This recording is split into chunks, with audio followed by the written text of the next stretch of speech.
तो आज का मोटिवेशनल कोट क्या है? खुद के सपनों के पीछे इतना मत भागो कि एक दिन तुम्हें पाना, इतना भागो कि एक दिन तुम्हें पाना लोगों के लिए सपना बन जाए। सही है? खुद के सपनों के लिए इतना भागो कि एक दिन तुम्हें पाना लोगों के लिए सपना बन जाए। सही है कि नहीं? अगर आज बोला जाए, अगर आप अंबानी से मिलना चाहे, क्या मिल पाएंगे? अच्छा बताओ, क्या हम लोग अंबानी से मिल पाएंगे? नहीं। वो हमें अपॉइंटमेंट क्यों ही देंगे? सही है ना? मोदी जी से मिलना चाहो, मिल लोगे? नहीं मिल पाओगे, है ना? क्योंकि क्या है ना, उन्होंने अपने आप को वहां पहुंचा लिया, बहुत ऊपर।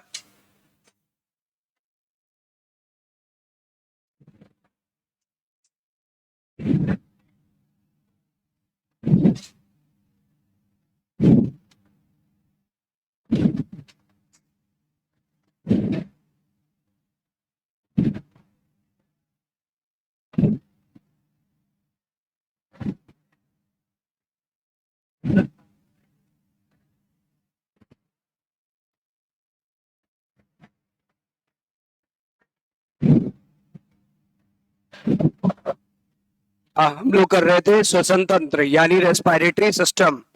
हम लोग क्या कर रहे थे? श्वसन तंत्र यानी रेस्पिरेटरी सिस्टम। जो रेस्पिरेटरी सिस्टम होता है, उसमें हम लोग ने सारी चीजें कर ली थी। कैसे सांस अंदर लेते हैं, कैसे सांस छोड़ते हैं, ठीक है ना? और मैंने आपको ये भी बताया था कि ट्रांसपोर्ट ऑफ गैसेस कैसे होता है, O2 का ट्रांसपोर्ट कैसे होता है, CO2 का ट्रांसपोर्ट कैसे होता है। याद आया आपको? तो ये सारी चीजें आपको बताई गई थी, किस तरह से ऑक्सीजन जाती है, किस तरह से कार्बन डाइऑक्साइड जाता है, ठीक है, हमारे सेल में कैसे पहुंचता है। क्लियर है ना? अभी कितने स्टेप हो चुके हैं? 4। अब आज आखिरी स्टेप करेंगे। आखिरी स्टेप क्या है? Cellular respiration. Cellular respiration. तो जरा देखते हैं पहले। आज ये चैप्टर खत्म हो जाएगा।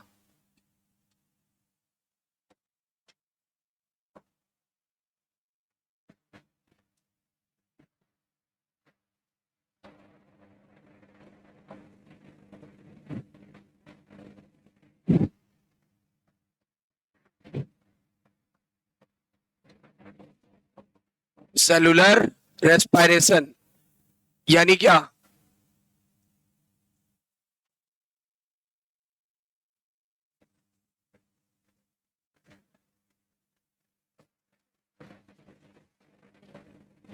कोशिकीय श्वसन यानी कोशिका के अंदर सांस कैसे लेंगे वो बताने जा रहे हैं, ठीक है? अब तक हमने क्या देखा कि हमारे सेल के अंदर क्या आ चुकी है? ऑक्सीजन। हमारे सेल के अंदर कौन सी गैस आ चुकी है? ऑक्सीजन। और हमारे सेल के अंदर ऑलरेडी क्या प्रेजेंट है? डाइजेस्टेड फूड यानी पचा हुआ भोजन।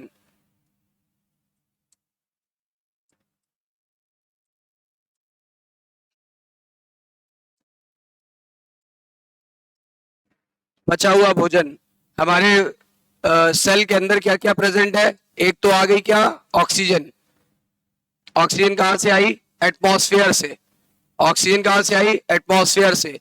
और ऑलरेडी खाना आ चुका है, खाना पचा हुआ हमारे सेल तक ऑलरेडी पहुंच चुका है। अब बताइए, ऑक्सीजन भी है और खाना भी है। अब क्या किया जाएगा? इसके अंदर कौन से बॉन्ड है? Carbon carbon bond. Carbon carbon bond को क्या किया जाएगा? ऑक्सीडाइज्ड। इसको ऑक्सीडाइज करेंगे। और जब भी कभी ऑक्सीडाइज करते हैं, तो जब भी कभी ऑक्सीडाइज करेंगे तो क्या होगा?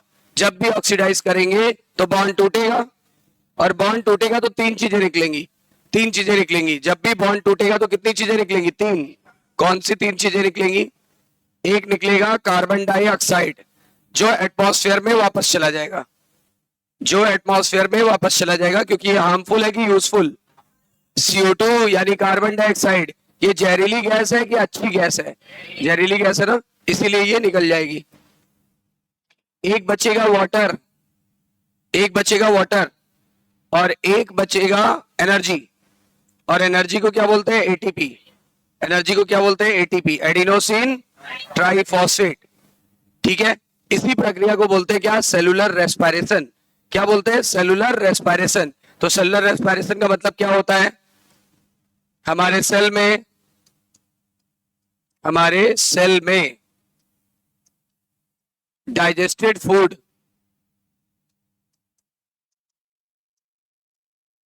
को ऑक्सीजन की प्रेजेंस में ऑक्सीडाइज्ड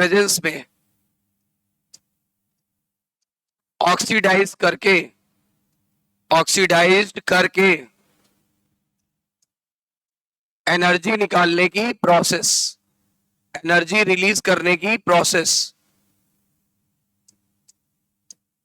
एनर्जी रिलीज करने की प्रोसेस को क्या कहते हैं?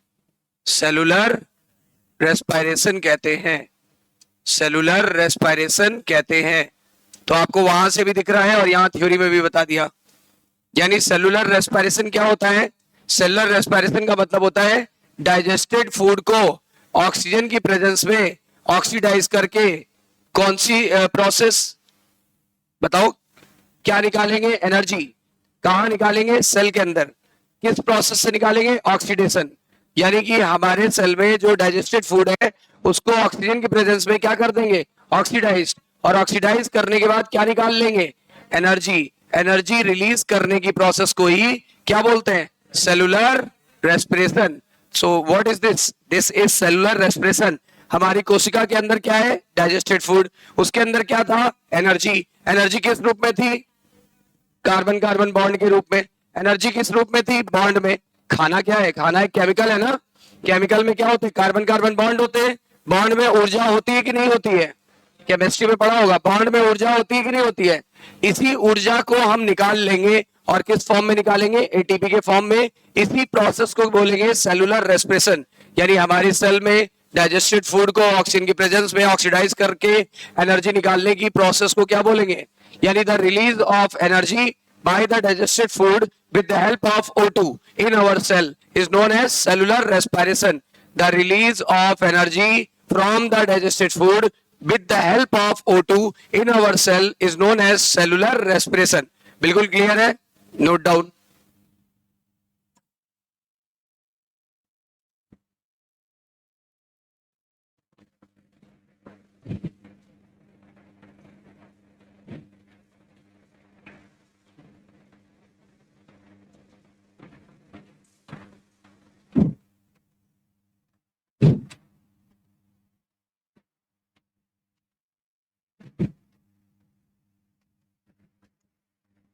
मैं इंग्लिश में भी लिख देता हूं।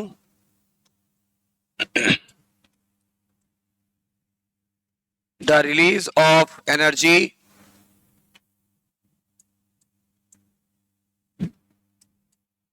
from the digested food with the help of O2 in our cell is known as, मैंने हिंदी में भी लिख दिया और इंग्लिश में भी लिख दिया, known as cellular respiration, known as cellular respiration। इसी प्रोसेस को बोलते हैं सेलुलर रेस्पिरेशन। दोनों की मीनिंग एक ही निकल रही है। आपको हिंदी में लिखना है ऐसे लिखो, इंग्लिश में लिखना है ऐसे लिखो। The release of energy from the digested food with the help of O2 in our cell is known as cellular respiration। यानी खाने को ऑक्सीकृत करके जो भी ऊर्जा निकलेगी हमारी कोशिका में उसे बोलेंगे कोशिकीय श्वसन या सेलुलर रेस्पिरेशन।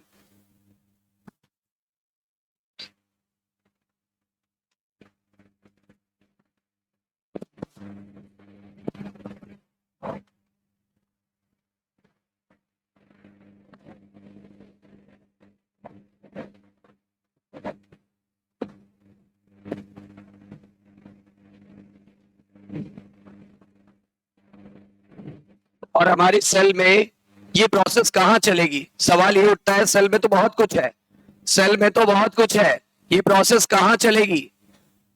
अभी बताते हैं, पहले इतना नोट करिए जल्दी से।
क्लियर हो गया? यानी हमारी सेल में एनर्जी निकालने की प्रोसेस को ही क्या बोलेंगे? सेलुलर रेस्पिरेशन, यानी कोशिकीय श्वसन। और ये एनर्जी आई कहां से? हमारे फूड में थी। फूड में किस रूप में थी? कार्बन कार्बन बॉन्ड के रूप में। ये एनर्जी हमारे फूड में थी, किस रूप में थी? Carbon carbon bond. इसी एनर्जी को हमने ऑक्सीडाइज करके निकाल लिया, और ये एनर्जी जो निकली किस रूप में निकली? एटीपी। एटीपी का पूरा नाम एडिनोसिन ट्राइफॉस्फेट, सुना होगा आप लोगों ने। और इसी प्रक्रिया को, इसी प्रोसेस को क्या कहते हैं? इसी प्रोसेस को बोलते हैं cellular respiration. This process is known as cellular respiration.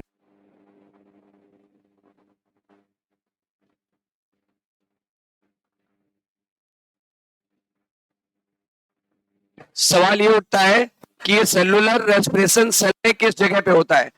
Question ये राइज होता है कि सेलुलर रेस्पिरेशन सेल में किस जगह पे होता है? यहां तक लिख लिया? यहां तक लिखा कि नहीं लिखा?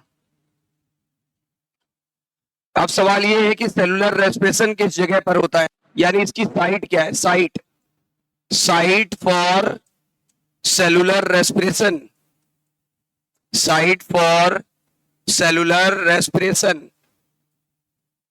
सेलुलर रेस्पिरेशन का स्थान क्या है? साइट यानी स्थान, प्लेस। सेल में किस जगह पे चलता है? कोई जगह तो होगी, कुछ पता है? एक जगह चलेगा साइटोप्लाज्म। सेल के लिक्विड का नाम क्या होता है?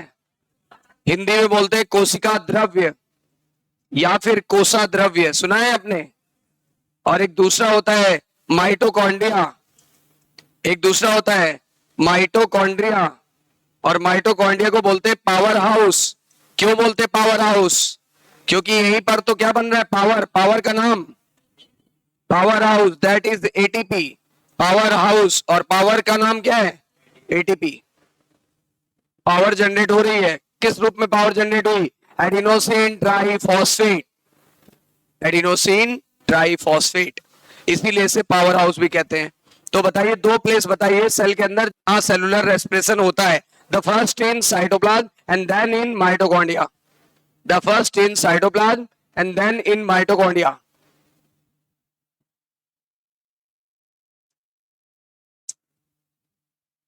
एक स्थान है साइटोप्लाज्म और दूसरा है माइटोकॉन्ड्रिया।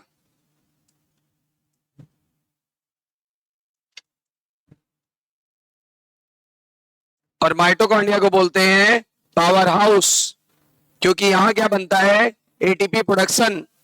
यहां पर किसका प्रोडक्शन होता है? ATP production.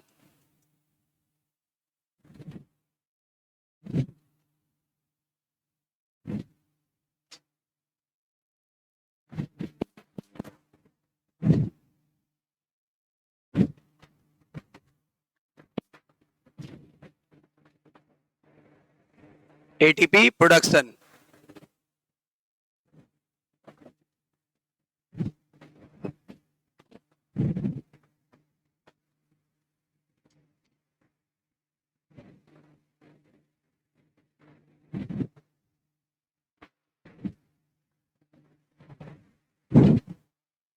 क्लियर है?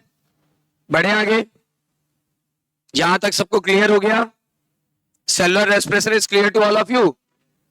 बताइए, सेलुलर रेस्पिरेशन का मतलब हमने सीखा था कार्बन कार्बन बॉन्ड से ऊर्जा निकालने की प्रोसेस, सही है ना? इसके लिए कौन सी गैस की जरूरत पड़ेगी? O2। कौन सी गैस डिस्चार्ज होगी? CO2। ये सेल के अंदर किस जगह पर होगा? Cytoplasm and then mitochondria. पहले यहां होता है, फिर यहां होता है, ठीक है ना? और माइटोकॉन्ड्रिया में एटीपी प्रोडक्शन होता है, इसीलिए माइटोकॉन्ड्रिया को हम लोग क्या कहते हैं? Power house. Power house. यहां तक क्लियर है सबको? अब सवाल ये उठता है, ये तो देखो रेस्पिरेशन के पांचों स्टेप कंप्लीट हो गए। पांचों स्टेप कंप्लीट हो गए, रेस्पिरेशन का टारगेट भी कंप्लीट हो गया। रेस्पिरेशन का टारगेट क्या था? सांस क्यों लेते हैं? ताकि खाने से क्या निकल सके? ऊर्जा, और वो हमने निकाल ली, यानी हमारा रेस्पिरेशन खत्म हो गया। तो फिर बचा क्या? बचा है ये कि आखिर हमारा रेस्पिरेशन कंट्रोल कैसे होता है? सांस कैसे लेते हैं, तो सब कुछ कंट्रोल कौन करता है, नर्वस सिस्टम यानी तंत्रिका तंत्र। बताओ हमारा पूरी बॉडी को कंट्रोल कौन कर रहा है, नर्वस सिस्टम। तो रेस्पिरेटरी सिस्टम को भी कौन कंट्रोल कर रहा होगा, नर्वस सिस्टम। तो यहां पे लिख देते हैं, यहां तक सबका हो गया, आगे बढ़े।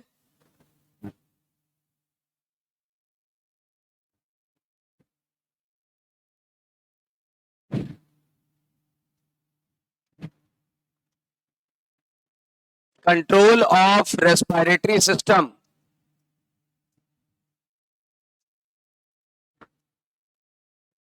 यानी श्वसन तंत्र का नियंत्रण।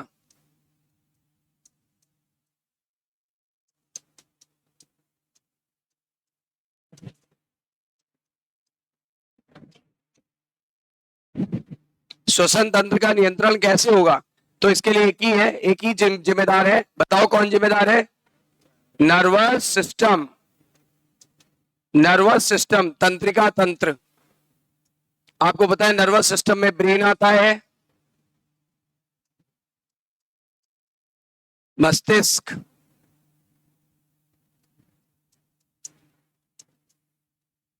ब्रेन। और ब्रेन जो होता है उसमें कई भाग होते हैं, उसका एक पार्ट है ब्रेन का, लास्ट पार्ट होता है, last part of brain is known as, सुना होगा आपने मेडुला, इज नोन एज, सुना है मेडुला, पूरा नाम सुना होगा मेडुला ऑब्लोंगेटा। अभी आप आधा ही नाम याद करो, medulla. This is the last part of the brain, brain का आखिरी भाग है। ब्रेन का कौन सा भाग है, आखिरी भाग। अब इस मेडुला के अंदर, मेडुला के अंदर क्या होता है, यहां प्रेजेंट होता है आरआरसी।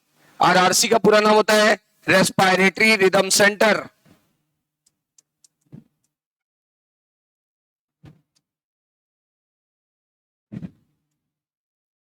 रेस्पिरेटरी रिदम सेंटर, इसका काम क्या है, इसका काम कुछ ये है, ये हमारे ब्रीदिंग, ये हमारी ब्रीदिंग, ब्रीदिंग समझते हो ना, सांस लेना और सांस छोड़ना, ये हमारी ब्रीदिंग को रेगुलेट करता है। आर से आरआरसी और आर से रेगुलेट करता है, ये हमारे ब्रीदिंग को रेगुलेट करता है। अच्छा, रेगुलेट करके ब्रीदिंग रेट कितना बनाए रखता है, 12 से 16 पर मिनट, 12 से 16 पर मिनट बनाए रखता है। तभी तो बोला क्या, रेगुलेट करता है, बनाए रखता है। बताओ ये हमारी ब्रीदिंग रेट को कितना मेंटेन करके रखता है, मिनिमम 12, मैक्सिमम 16। हम लोग 1 मिनट में कितनी बार सांस लेते हैं, हाँ तो आ गया 12 से 16। तो ये हमारे ब्रीदिंग रेट को क्या करता है, 12 से 16 बनाए रखता है। बनाए रखता है मतलब मेंटेन करता है। समझ में आई बात। तो बताइए नर्वस सिस्टम में क्या आता है, ब्रेन। नर्वस सिस्टम में क्या आता है, ब्रेन। और ब्रेन का आखिरी भाग क्या कहलाता है, मेडुला। और मेडुला में हमारा रेस्पिरेटरी सेंटर है जिसका नाम दिया गया है आरआरसी। आरआरसी का पूरा नाम respiratory rhythm centre. Respiratory rhythm centre, बताओ आरआरसी का पूरा नाम रेस्पिरेटरी रिदम सेंटर। और ये हमारी ब्रीदिंग को रेगुलेट करता है, ये हमारी ब्रीदिंग को क्या करता है, रेगुलेट। कितना रेगुलेट करता है, 12 से 16, 12 से 16 करेगा पर मिनट, पर मिनट। समझ में आई बात। तो 12 से 16 पर मिनट ये मेंटेन रेगुलेट करता है। रेगुलेट मतलब होता है नियंत्रित, नियंत्रित कर रहा है, ना 12 से कम होने देगा ना 16 से ज्यादा होने देगा, ठीक है ना। और यानी ये हमारे इंस्पायरेशन और एक्सपायरेशन का ध्यान रखता है। इंस्पायरेशन और एक्सपायरेशन, यहीं पर 2 सेंटर हैं, एक इंस्पायरेशन को कंट्रोल करेगा और एक एक्सपायरेशन को, ठीक है ना। यहां लिख देते हैं, आरआरसी में होता क्या है, 2 सेंटर होते हैं। यहां पे 2 सेंटर हैं, एक इंस्पायरेटरी सेंटर है। एनसीईआरटी में ज्यादा डीप नहीं दिया है, हम भी ज्यादा डीप नहीं जा रहे हैं, लेकिन आइडिया तो देना पड़ेगा ना। सांस अंदर खींचने वाले सेंटर का नाम इंस्पायरेटरी सेंटर, और सांस छोड़ने वाले सेंटर का नाम एक्सपायरेटरी सेंटर। तो 2 सेंटर है, एक इंस्पायरेटरी सेंटर और एक एक्सपायरेटरी सेंटर। एक सांस अंदर खींचेगा और एक सांस बाहर छोड़ेगा, ठीक है ना। सांस बाहर अंदर खींचने को इन आया ना, इन मतलब अंदर, एक्स मतलब बाहर। तो एक सांस को अंदर खींचेगा और एक सांस को बाहर छोड़ेगा और नाम पड़ा आरआरसी। तो पहले हेडिंग क्या डाला आपने, note down, control of respiratory system, यानी श्वसन तंत्र का नियंत्रण।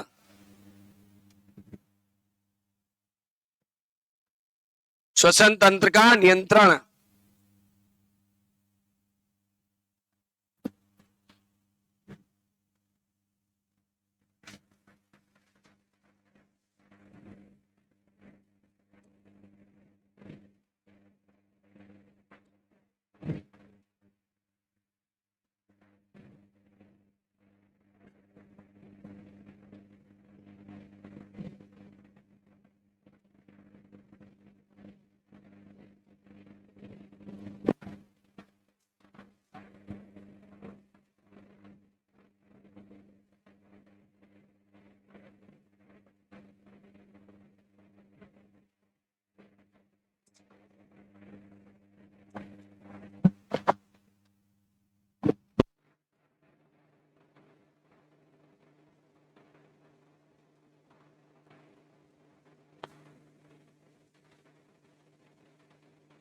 नर्वस सिस्टम जो होता है उसका भाग है ब्रेन। ब्रेन का लास्ट पार्ट होता है मेडुला, और मेडुला में होता है आरआरसी। आरआरसी का पूरा नाम होता है रेस्पिरेटरी रिदम सेंटर, और आरआरसी ही हमारे ब्रीदिंग को रेगुलेट करता है। रेगुलेट करने का मतलब है उसको मेंटेन करके रखेगा, ना घटने देगा ना बढ़ने देगा। कितना मेंटेन करके रखेगा, 12 से 16 प्रति मिनट। और आरआरसी में कितने सेंटर होते हैं, 2। सांस अंदर खींचने वाला इंस्पायरेटरी, सांस बाहर छोड़ने वाला। हाँ, एनसीईआरटी में ये मिसिंग है, एनसीईआरटी में ये हिस्सा मिसिंग है। अभी पढ़ेंगे हम लोग एनसीईआरटी, डेली पढ़ते हैं, तो उसमें ये हिस्सा मिसिंग है, लेकिन हाँ कॉन्सेप्ट बनाने के लिए हमें बताना पड़ेगा।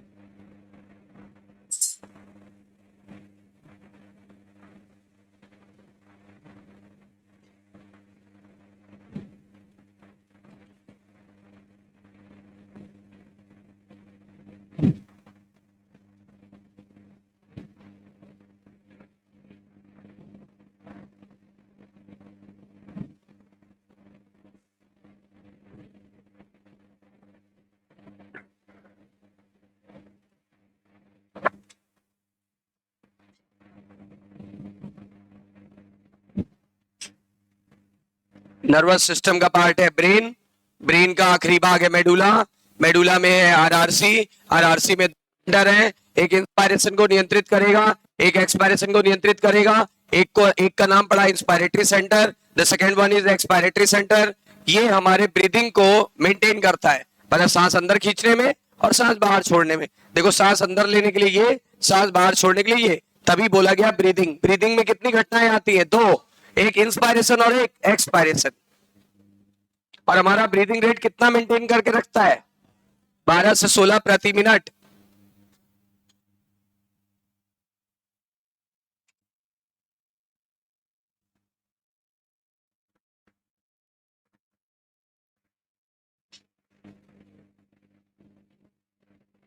अब मेडुला के जस्ट पीछे, मेडुला के जस्ट ऊपर, मेडुला के जस्ट ऊपर एक और ब्रेन का पार्ट होता है जिसे बोलते हैं पोन्स। सुना है पोन्स, पोन्स। यहां तक सबका हो गया, सबका हो गया। अब जरा समझेंगे, आगे आगे बढ़ रहे हैं, टॉपिक को आगे बढ़ाते हैं।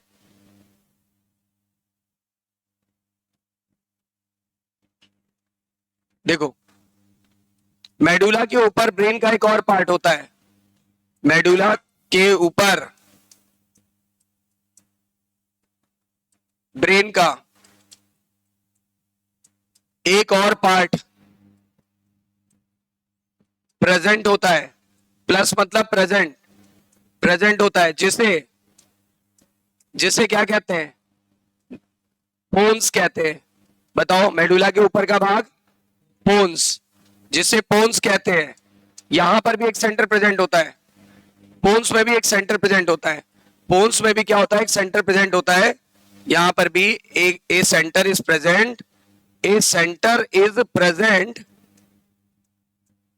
विच moderate breathing rate, moderate breathing rate, moderate मतलब होता है बदलना, मॉडरेट ब्रीदिंग रेट, मॉडरेट का मतलब यहां क्या निकालेंगे, बदलना। बताओ ब्रीदिंग रेट को बदलने की क्षमता किसके पास है, एक और सेंटर है, उसका नाम भी कोई होगा, this centre is known as, इसका नाम होता है न्यूमोटैक्सिक सेंटर। बताओ कौन सा सेंटर है, न्यूमोटैक्सिक सेंटर। न्यूमोटैक्सिक सेंटर कहां प्रेजेंट है, पोन्स में, पी से पोन्स और पी से क्या, न्यूमोटैक्सिक सेंटर, पी से पोन्स और पी से न्यूमोटैक्सिक सेंटर।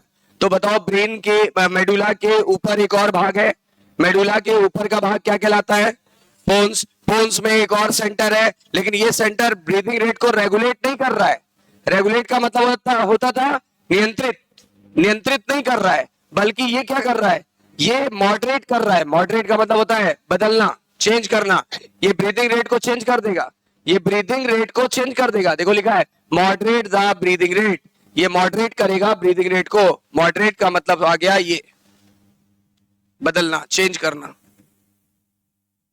अब सवाल ये उठता है ये कैसे चेंज करेगा, ये एक्चुअली क्या करता है ना, इंस्पायरेटरी सेंटर के टाइम को घटा देता है, ये इंस्पायरेटरी सेंटर के टाइम को क्या कर देता है, घटा देता है। बताओ इंस्पायरेशन कितने सेकंड में होना चाहिए, 2, सामान्य व्यक्तियों में सांस 2 सेकंड के लिए अंदर जाती है और 3 सेकंड के लिए बाहर आती है, याद है ना। बताओ अच्छा मैं सांस ले रहा हूं कितना सेकंड, अब सांस छोड़ रहा हूं 3 सेकंड, तो टोटल ब्रीदिंग में कितना टाइम लगा, 5 सेकंड, है ना। बताइए हमारा सेंटर कितने समय तक सांस खींचता है, 2 सेकंड तक। न्यूमोटैक्सिक सेंटर क्या करता है, हमारे इसी सेंटर के टाइम को कम कर देता है, हमारे इसी सेंटर के टाइम को कम कर देता है। कैसे, चेक करो, देखो क्या लिख रहा हूं। न्यूमोटैक्सिक सेंटर क्या करता है, ये इंस्पायरेटरी, ये इंस्पायरेशन का टाइम, इंस्पायरेशन का टाइम क्या कर देता है, रिड्यूस, रिड्यूस मतलब घटाना, रिड्यूस मतलब घटाना, रिड्यूस कर देता है।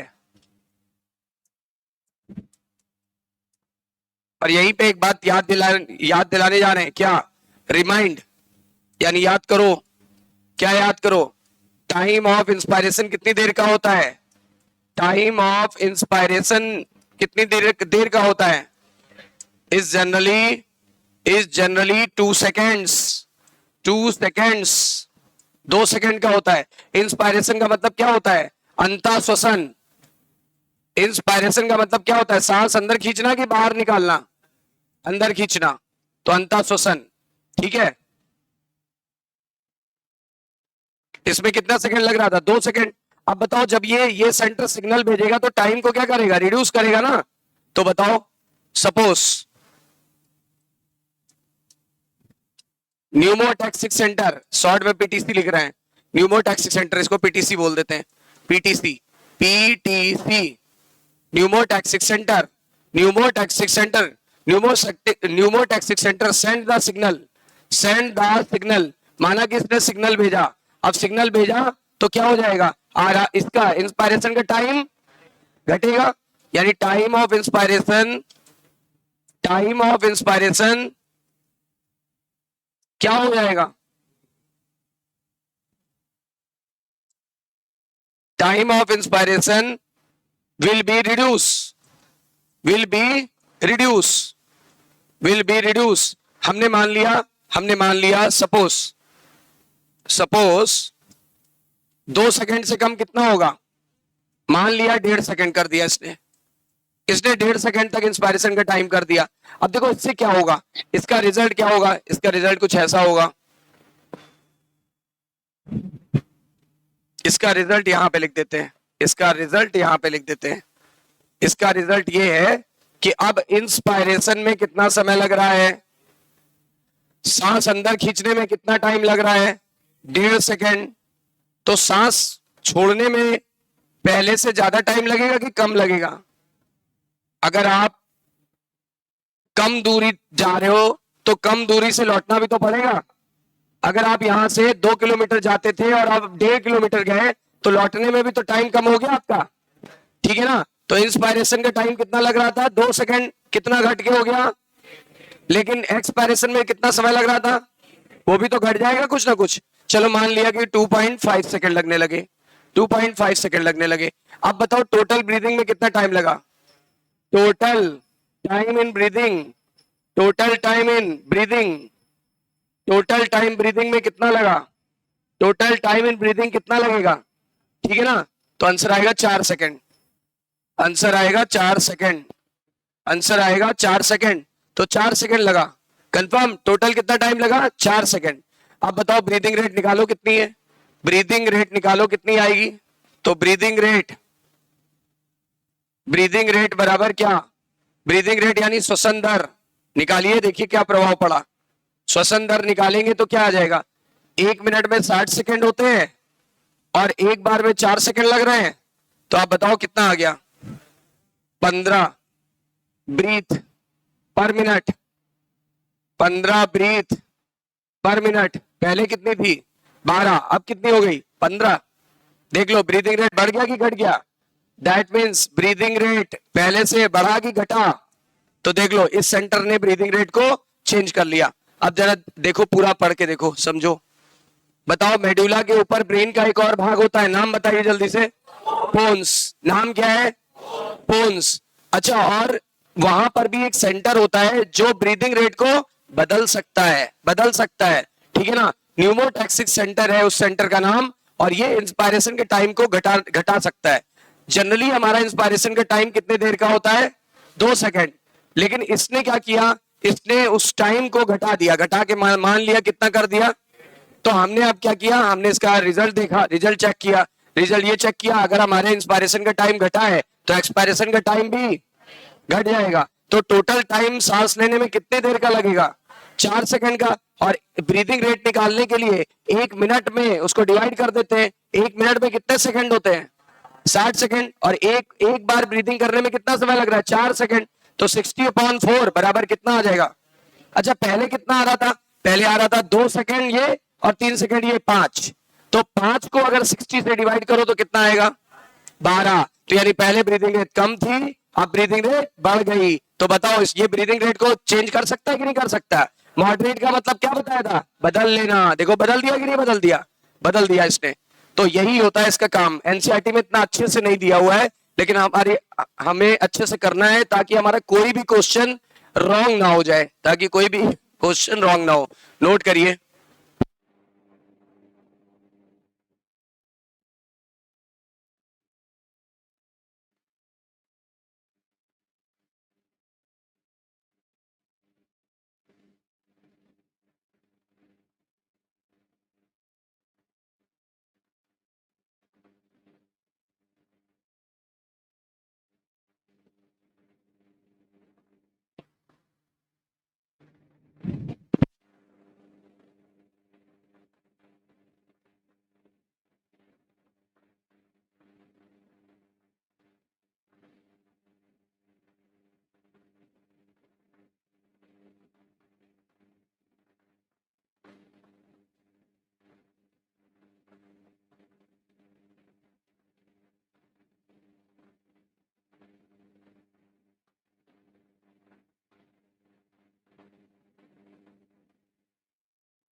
एक सेंटर जिसका नाम था आरआरसी, वो ब्रीदिंग रेट को मॉडरेट कर रहा था, वो ब्रीदिंग को मॉडरेट कर रहा था कि ब्रीदिंग को रेगुलेट कर रहा था?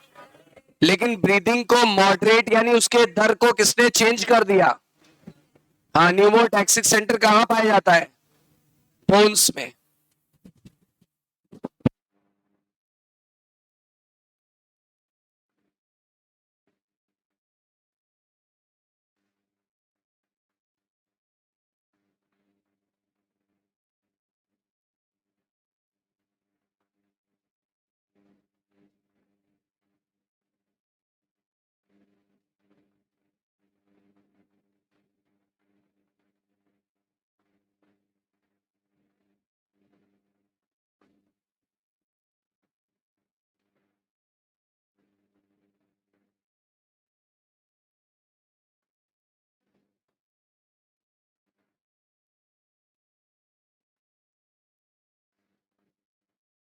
हमारी ब्रीदिंग जो पहले हुआ करती थी 12, अब हो गई है 15।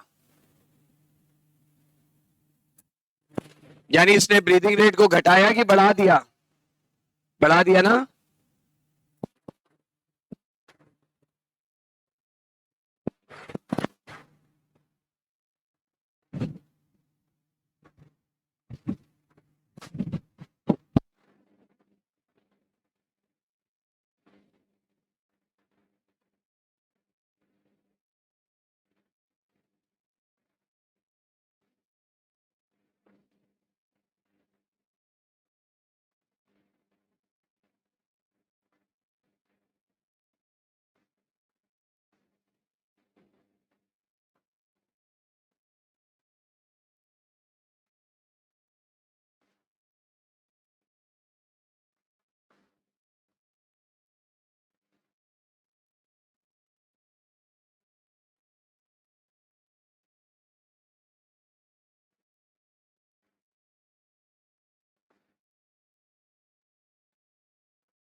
यहां तक बातें क्लियर हो गई? आगे बढ़े।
हो गया? यहां तक फिनिश हो गया? यानी इसने क्या किया, इसने हमारे इंस्पायरेशन के टाइम को रिड्यूस कर दिया। यानी पहले हम 2 सेकंड तक सांस अंदर खींचते थे, अब 1.5 सेकंड तक खींचेंगे। इससे क्या हुआ, हमारा जो रेस्पिरेशन रेट है वो घटा कि बढ़ा? बढ़ गया ना। पहले 12 था, अब कितना हो गया? 15। बढ़े आगे? हो गया सबका?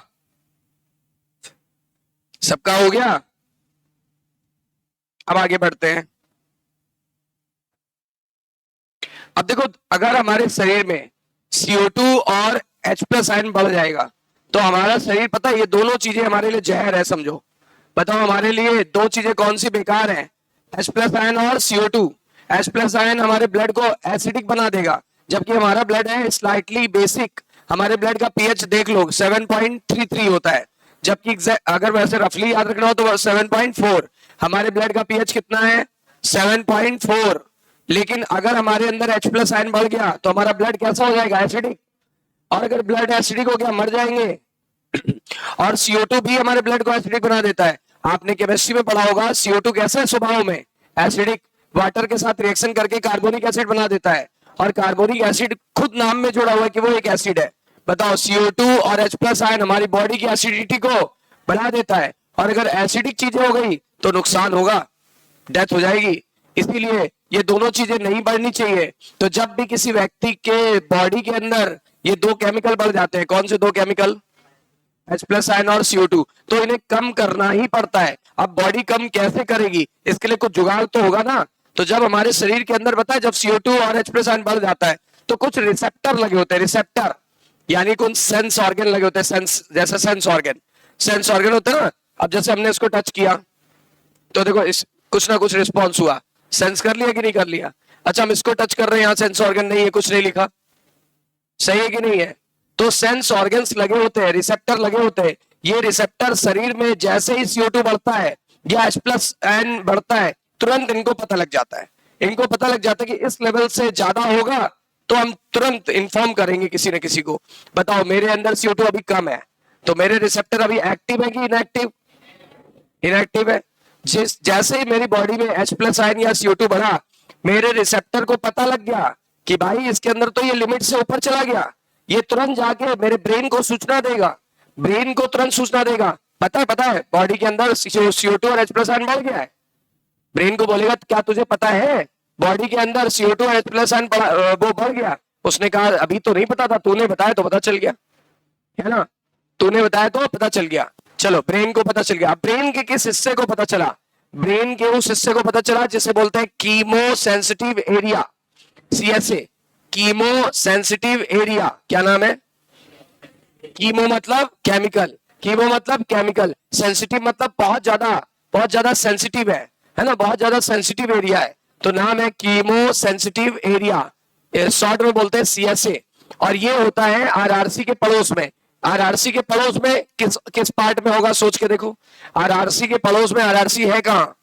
अगर आप रहते हो, सपोज आप रहते हो काकादो में, तो आपका पड़ोसी कहाँ रहेगा? तो बताओ, RRC कहाँ पे प्रेजेंट है? मेडुला में। तो CSA भी कहाँ प्रेजेंट होगा? मेडुला में, ठीक है ना? और उसको पता लग जाएगा। जैसे ही पता लगेगा तुरंत किसको सिग्नल भेज देगा? RRC को। RRC क्या करेगा? श्वसन दर को अपने हिसाब से कम ज्यादा करके CO2 और H+ आयन निकाल देगा। बोलो, सही है कि नहीं? कंफर्म है कि नहीं है? चलो एक बात देखते हैं जरा, क्या बताया उस बात को समझो।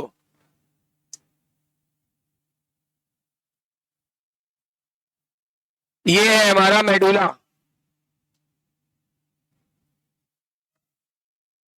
ठीक है? मेडुला में ये एक सेंटर है, नाम है RRC, अभी बताया था ना। और ये क्या है? ये what is this? Pons. Pons में भी एक सेंटर था, अभी बताया था, न्यूमोटैक्सिक सेंटर।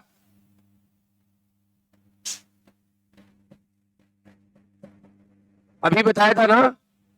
और दोनों का काम भी हमें पता है। ये क्या करता था? ये ब्रीदिंग को रेगुलेट करता था, और ये ब्रीदिंग रेट को कम ज्यादा कर सकता था, ठीक है ना? वैसे तो इसने बढ़ाया था। अब यहाँ पे बगल में एक और सेंटर है, यहाँ पे एक और सेंटर है, ये एक और सेंटर है, इसी का नाम है क्या? इसी का नाम है सीएसए। सीएसए का पूरा नाम chemo sensitive area. Chemo sensitive area किसके पड़ोस में है?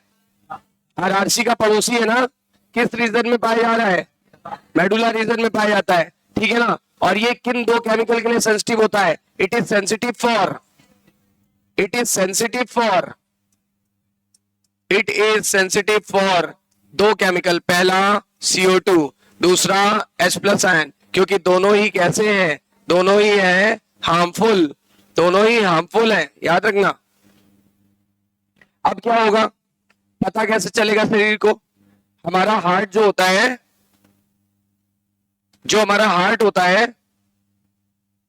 वहीं से एक एरोटा निकलता है, वहीं से एक एरोटा निकलता है, और वहीं से ब्रेन को सप्लाई किया जाता है, वहीं से ब्रेन को सप्लाई किया जाता है, ब्रेन को। इसका नाम है एरोटिक आर्क। Erotic arc. कभी कभी आर्क ना लिख के आर्टरी लिख देते हैं, कभी कभी आर्क ना लिख के क्या लिख देते हैं? Artery, aortic artery. और ये जो जा रही है, ये जा रही है ब्रेन को, तो इसका नाम होता है कैरोटिड आर्टरी। एक एरोटिक आर्टरी या आर्च, क्योंकि आर्क लाइक दिख रहा है ना, आर्क लाइक दिख रहा है, इसलिए आर्क नाम पड़ा। क्या नाम है? एरोटिक आर्क या आर्टरी। और दूसरा है कैरोटिड आर्टरी। इन दोनों के अंदर क्या लगे हुए हैं? रिसेप्टर। इन दोनों के अंदर क्या लगे हुए हैं? रिसेप्टर। ये देखो, ये रिसेप्टर्स लगे हुए हैं। ये रिसेप्टर्स किसको पहचानेंगे? ये है रिसेप्टर्स।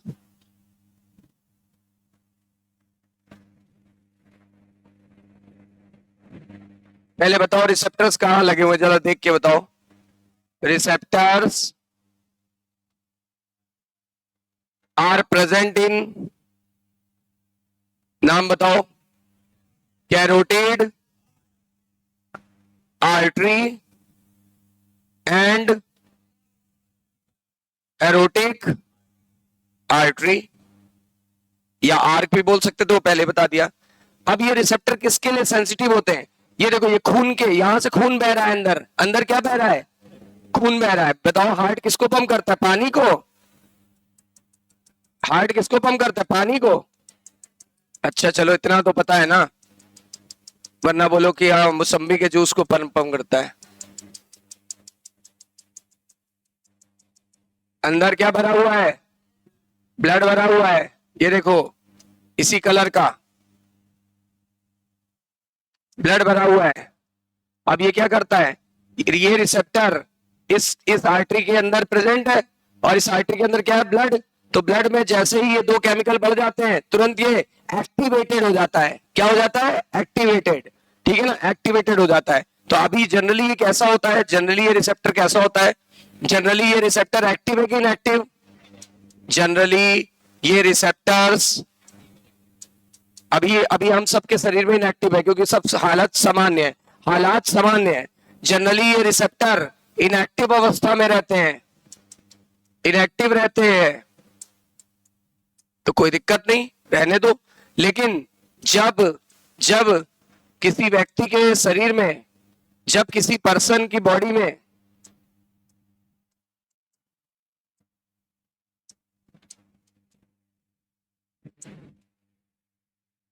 जब किसी पर्सन की बॉडी में CO2 व H+ आयन नॉर्मल लेवल से एक्सीड कर जाते हैं, नॉर्मल लेवल से एक्सीड कर जाते हैं, एक्सीड मतलब ज्यादा, नॉर्मल लेवल से एक्सीड हो जाते हैं, तब ये रिसेप्टर, अभी तक कैसे पढ़े थे? तब ये रिसेप्टर एक्टिवेट हो जाते हैं। एक्टिवेट होकर इंफॉर्मेशन को, सूचना को किसको देंगे? अपने बॉस को। इंफॉर्मेशन को किससे पहुंचा देते हैं? CSA को ट्रांसफर कर देते हैं, CSA को ट्रांसफर कर देते हैं। और CSA क्या करेगा? CSA transfer this information, CSA transfer this information किसको भेजेगा? जो भैया जो रेगुलेट कर सकता है, सांस को रेगुलेट कौन कर सकता है? To RRC. और आरआरसी करेगा क्या? इन केमिकल्स को निकालने के लिए श्वसन दर को क्या करेगा? बढ़ा देगा, ताकि ज्यादा से ज्यादा CO2 बाहर निकल जाए और ज्यादा से ज्यादा O2 अंदर आ जाए। इसका रिजल्ट ये होगा क्या? ब्रीदिंग रेट इंक्रीज कर जाएगी। ब्रीदिंग रेट इंक्रीज करने से क्या हो जाएगा? CO2 बाहर निकल जाएगा। CO2 जो बढ़ा हुआ था वो बाहर निकल जाएगा, बाहर निकल जाता है। और और O2 एंटर कर जाता है, और O2 एंटर कर जाता है। यही हम चाहते भी थे। हम चाहते थे कि जो हमारे अंदर CO2 बढ़ गया है वो बाहर चला जाए, क्योंकि जहरीली गैस बाहर रहेगी तो कोई दिक्कत नहीं है, शरीर में रहेगी तो दिक्कत है। बोलो सही है? समझ गए होगे? पूरा क्लियर है कि नहीं है? मान लो कि मेरे अंदर अभी क्या है? CO2 नॉर्मल है, मेरे अंदर CO2 नॉर्मल है, H+ आयन नॉर्मल है, तो मेरे रिसेप्टर क्या करेंगे? एक्टिवेटेड कि इनएक्टिव? एक्टिव है। लेकिन मेरे अंदर CO2 किसी कारण से बढ़ गया, मेरे अंदर किसी कारण से CO2 बढ़ गया या H+ आयन बढ़ गया, तो अब मेरे रिसेप्टर को पता चल जाएगा। रिसेप्टर जाके सूचना किसको देंगे? अपने बॉस को। बॉस का क्या नाम है? सीएसए। सीएसए कहां प्रेजेंट है? मेडुला में। सीएसए कहां प्रेजेंट है? मेडुला में। अब मेडुला तुरंत ये सीएसए इंफॉर्मेशन देगा आरआरसी को। आरआरसी क्या करेगा? ब्रीथिंग रेट को बढ़ा लेगा। ब्रीथिंग रेट बढ़ाने से क्या फायदा होगा? जो CO2 जो बढ़ी हुई है वो निकल जाएगी, और जो अंदर कमी हो गई है O2 की वो आ जाएगी। बोलो क्लियर है? बिल्कुल क्लियर है। हम बिल्कुल सरल भाषा में आपको बता रहे हैं। एनसीईआरटी पढ़ोगे तो इतना टफ लिखा हुआ है ना, यहां से निकलेगा। कहां से निकलेगा? ऊपर से।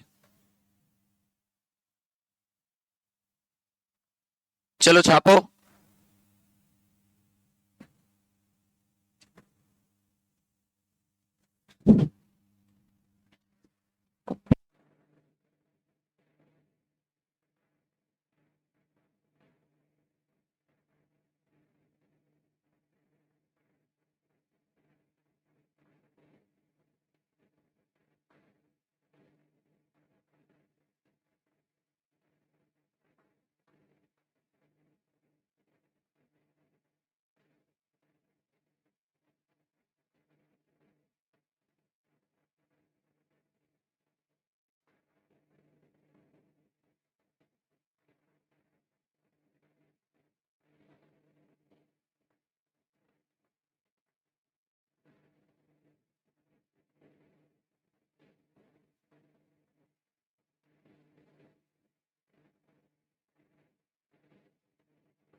कोई भी केमिकल बढ़ेगा तो कहाँ बढ़ेगा? ब्लड में ना।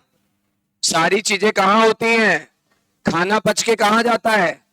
ब्लड में। कचरा कहाँ जाता है शरीर का? ब्लड में। ब्लड सभी चीजों का माध्यम है। अगला चैप्टर इसी पर आधारित होगा। अगला चैप्टर है सर्कुलेटरी सिस्टम। उसमें बात करेंगे कि सब कुछ शरीर के अंदर का सब कुछ आपस में कौन जोड़े रखा है? ब्लड। ब्लड हर जगह फैला हुआ है। जैसे रोडें हर जगह फैली है शहरों में, गांव गांव पे, ठीक है ना, कस्बों में, वैसे हमारे शरीर में पाइपलाइंस फैली हुई हैं और हर जगह पहुंचा जा सकता है।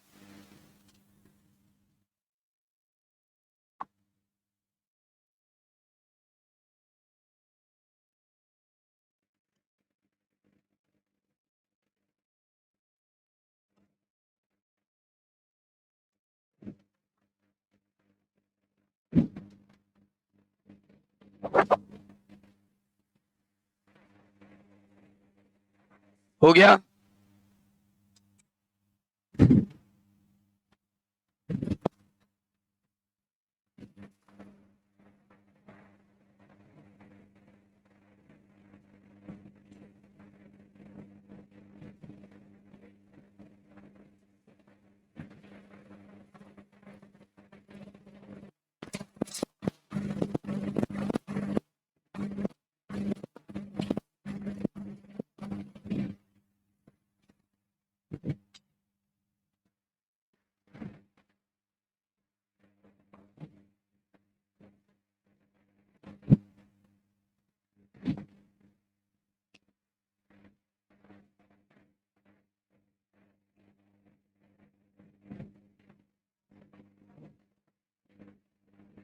करे ऊपर। बताओ, हो गया सबका? हुआ कि नहीं आप लोगों का? आप लोग बताओ, सबका हुआ कि नहीं? करे? हो गया?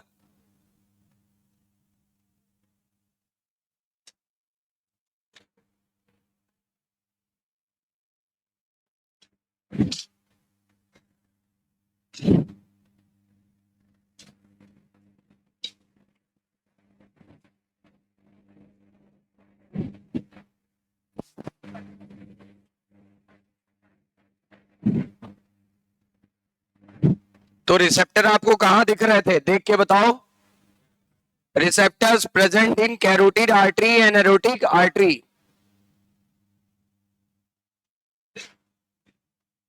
रिसेप्टर नॉर्मल हालत में इनएक्टिव रहते हैं, पर इमरजेंसी कंडीशंस में इमरजेंसी कब आएगी?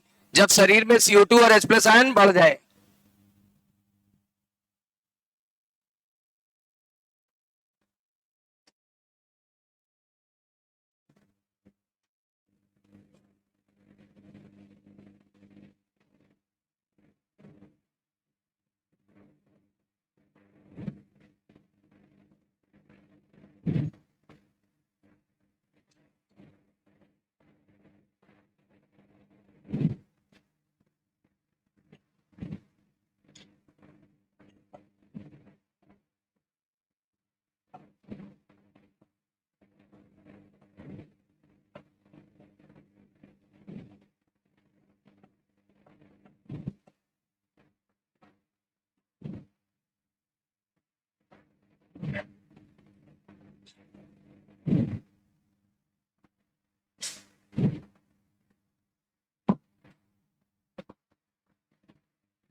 आप देख रहे हो बॉडी कितनी सिस्टमैटिक है, बॉडी में कुछ भी गड़बड़ नहीं हो सकता जनरली।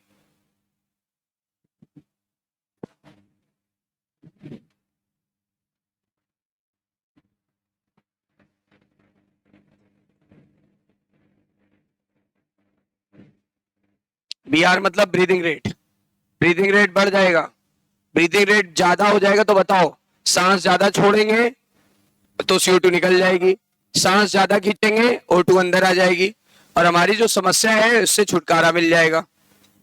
हमारी समस्या यही थी ना कि CO2 बढ़ गई थी।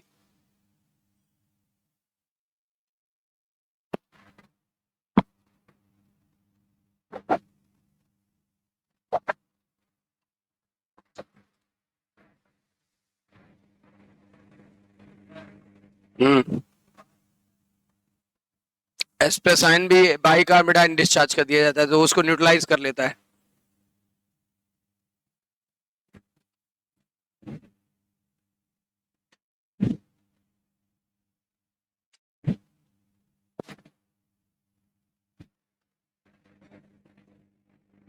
बाइकार्बोनाइट बेसिक है, एच प्लस आयन एसिडिक है। जब बेस एसिड से मिलता है तो क्या बन जाएगा, न्यूट्रल। अरे सॉल्ट बनेगा तो सॉल्ट कैसा होता है, न्यूट्रल। एसिड प्लस बेस बराबर न्यूट्रल, सही है ना, न्यूट्रलाइज कर दिया जाता है। इस तरह से हमारा पीएच कभी भी चेंज नहीं होने दिया जाता है। 7.4 होना चाहिए तो 7.4 ही रहेगा, ना कम ना ज्यादा। कम होने लगा बढ़ा दिया जाएगा, बढ़ रहा है घटा दिया जाएगा, मेंटेन करके रखा जाएगा।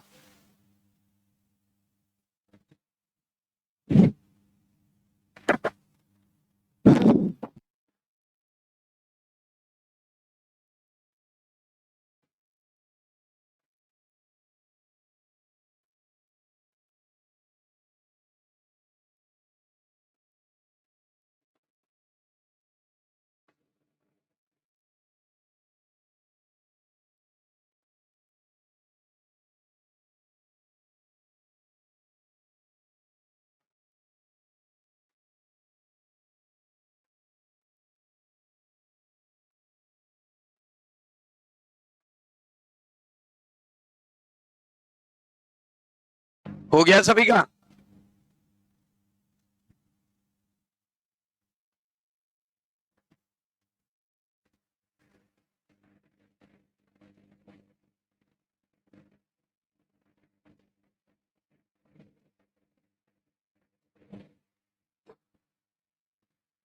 बोलिए हो गया, आगे बढ़े।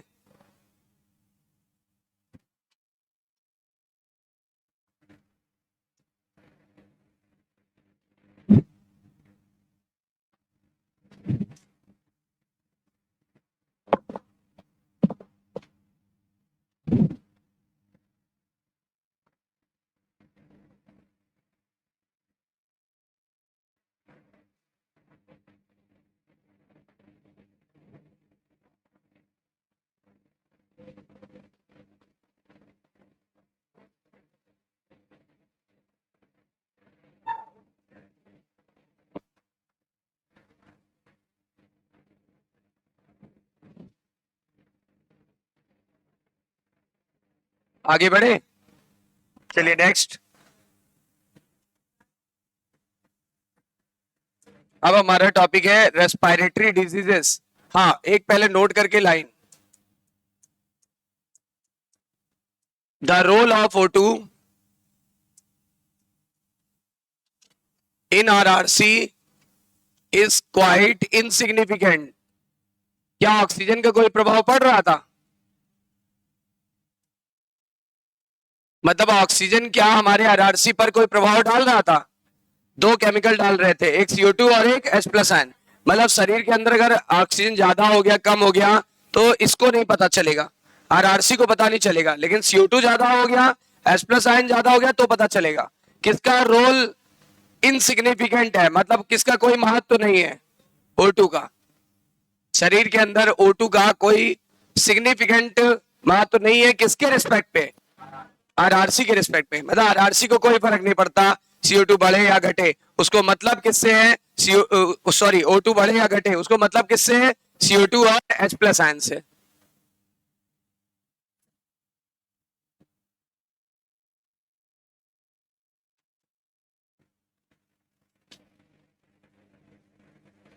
अब है रेस्पिरेटरी डिजीजेस, आखिरी टॉपिक रेस्पिरेटरी डिजीजेस यानी श्वसन वाले रोग, सांस से संबंधित रोग। सबसे पहले है अस्थमा। सबसे पहले क्या है? अस्थमा को हिंदी में क्या कहते हैं? दमा। और पता है ये एक एलर्जिक डिसऑर्डर है, डस्ट वगैरह से होता है। इट इज एलर्जिक डिसऑर्डर, ये एलर्जी से होता है। सुना है एलर्जी? It is allergic.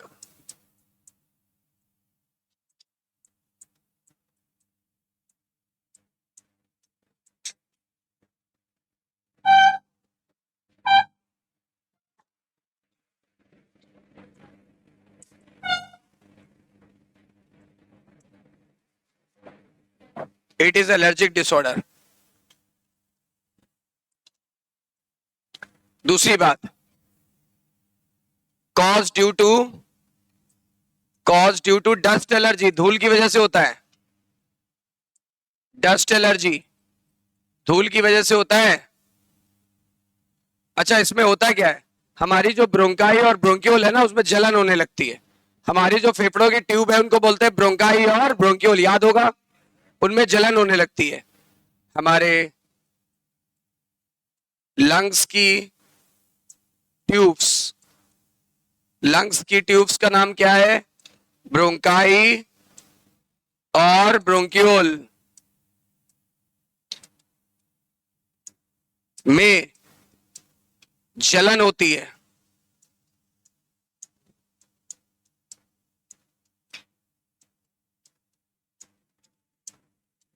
और इसी चीज को, जिनको इंग्लिश में लिखना है, इसी चीज का और या इसी का और वर्जन बता रहे, मतलब ये हिंदी में हो गया, इंग्लिश में ये देयर इज जलन को इंग्लिश में बोलते हैं inflammation. There is inflammation in bronchi and bronchioles. In bronchi and bronchioles मतलब ब्रोंकाई और ब्रोंक्यूल्स में जलन होती है। और जलन का मतलब होता है, इन्फ्लेमेशन का मतलब होता है सूजन भी आएगी, दर्द भी होगा। सूजन और दर्द को इन्फ्लेमेशन बोलते हैं, याद रखिएगा। जलन में दो चीजें होती हैं क्या? एक होता है स्वेलिंग और एक होता है पेन। देखा नहीं, अगर पड़ोसी कोई नया सामान ले आए तो कुछ लोगों को जलन होने लगती है। देखो, उनका सूज भी जाता है और उनको दर्द तो होता ही है ना। तो स्वेलिंग और पेन।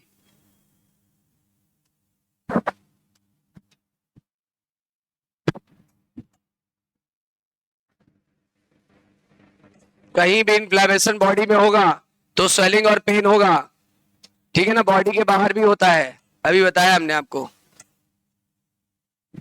Swelling plus pen.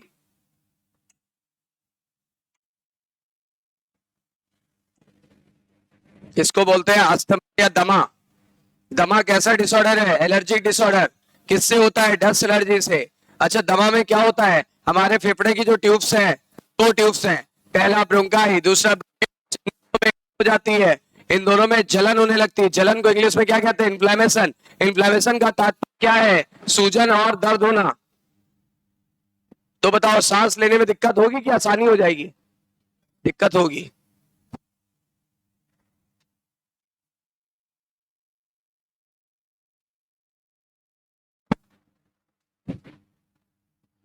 आपको पता है, जिन लोगों को दमा होता है उनकी सांस की आवाज आती है, देखा होगा। उनकी दम, तभी तो बोलते दमा, दम फूल, सांस फूलने लगती है, नहीं होती है?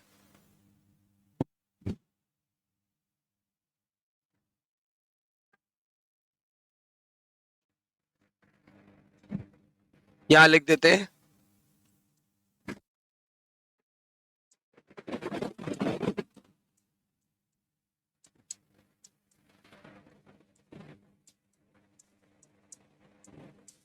इसका मतलब एनसीईआरटी लिखा है, वीजिंग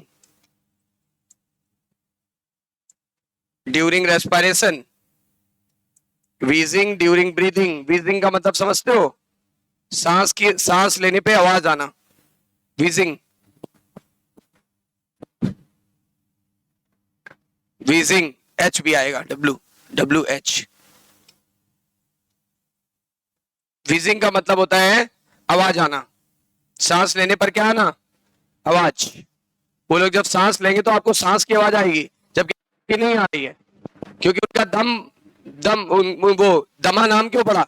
बोलते सांस लेने में दम लगाना पड़ रहा है, तो नाम क्या पड़ा? दमा। सुना होगा आपने। This is allergic disorder. किस एलर्जी से होता है? Dust allergy. कौन सी ट्यूब में इन्फ्लेमेशन होने लगती है? ब्रोंकाई और ब्रोंक्यूल्स। ब्रोंकाई एंड ब्रोंक्यूल्स, इसमें क्या होने लगी है? इनमें होने लगी है जलन यानी इन्फ्लेमेशन, स्वेलिंग और पेन, तो सांस लेने में कठिनाई आएगी।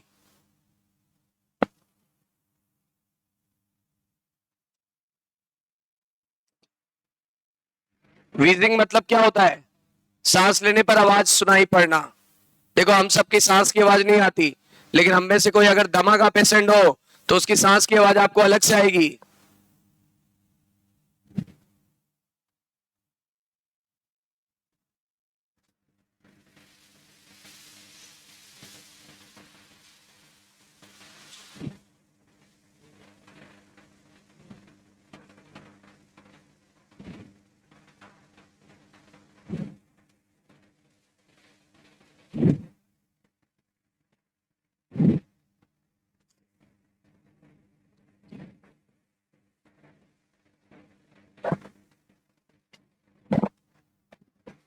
हो गया फिनिश?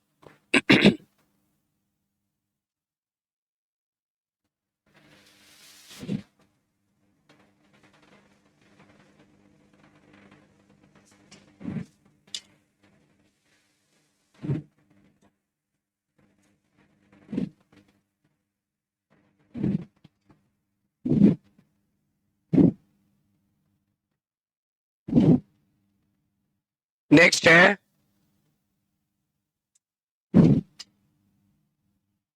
एम्फीसीमा। सुना है कभी?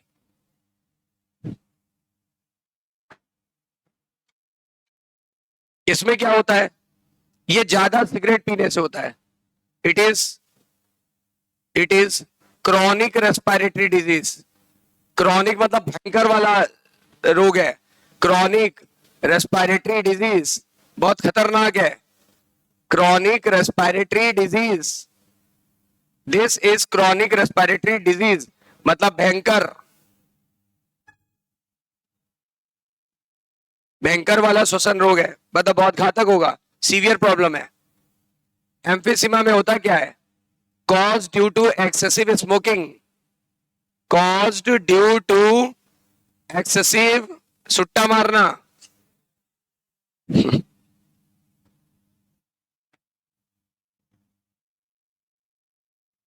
तो जो लोग ज्यादा सुट्टा मारते हैं उनको ये हो जाता है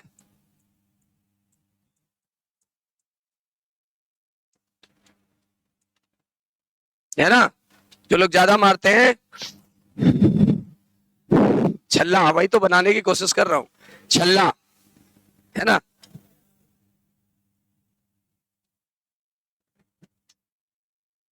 तो लोग जो ज्यादा छल्ले बनाते हैं ना, उनका खुद का छल्ला बन जाता है।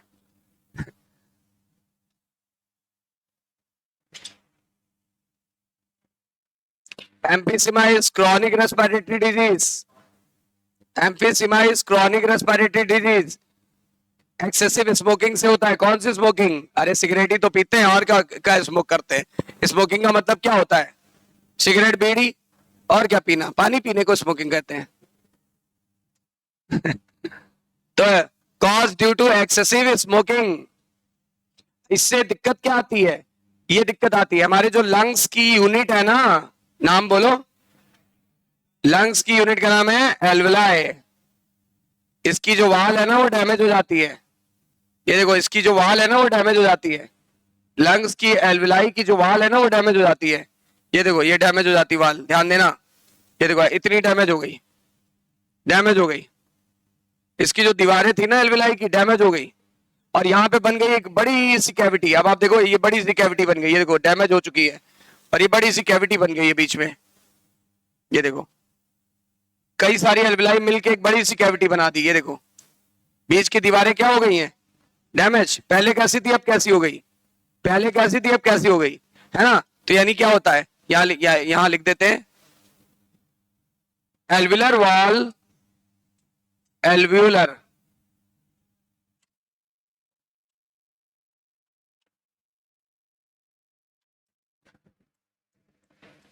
Alveolar wall is severely damaged, severely मतलब बुरी तरह से, सीवियरली डैमेज्ड।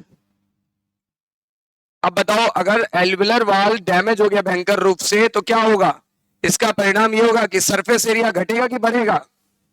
अब आप बोलोगे बढ़ जाएगा ना, surface area for breathing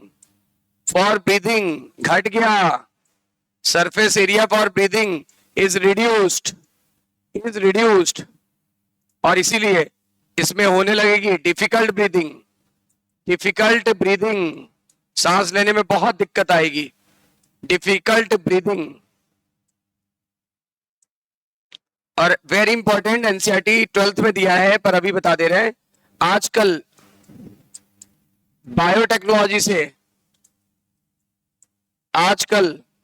biotechnology से अल्फा 1 एंटीट्रिप्सिन बनाया गया है, अल्फा 1 एंटीट्रिप्सिन बनाया गया है जो इसे सही कर सकता है। कौन सी दवा से सही होगा, जो इसे सही मतलब क्योर कर सकता है, क्योर मतलब इलाज। कौन सी दवा से सही होगा, कौन से केमिकल से सही होगा, अल्फा 1 एंटीट्रिप्सिन। किस टेक्नोलॉजी से बनाया गया है, बायोटेक्नोलॉजी, पढ़ेंगे बायोटेक में, 12th की एनसीईआरटी का है।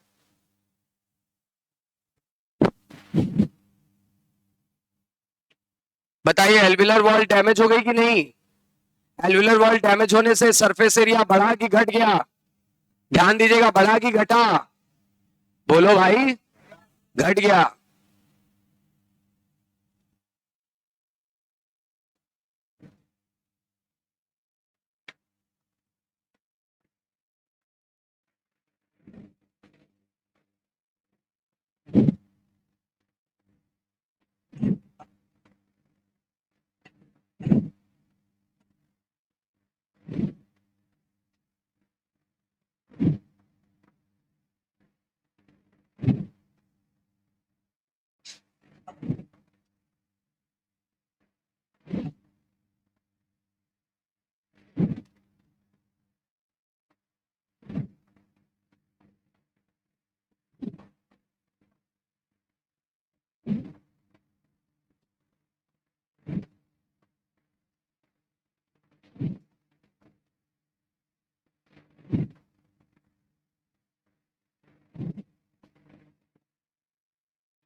आजकल कौन सा केमिकल बनाते हैं, अल्फा 1 एंटीट्रिप्सिन, किसके इलाज के काम आता है, एम्फिसीमा। कौन सा रोग पढ़ रहे हो, एम्फिसीमा, किसकी वजह से होता है, एक्सेसिव सिगरेट स्मोकिंग से।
हो गया। अब एक लास्ट डिजीज है जिसका नाम है occupational respiratory disorder, occupational respiratory disorder.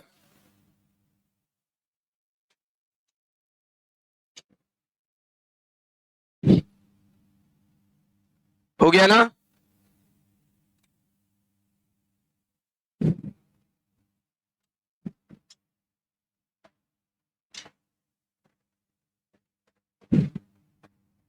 Occupational respiratory disorder. Occupational respiratory disorder क्या होता है इसमें? समझो, जो लोग, ये व्यवसाय से संबंधित है। ऑक्यूपेशन मतलब व्यवसाय।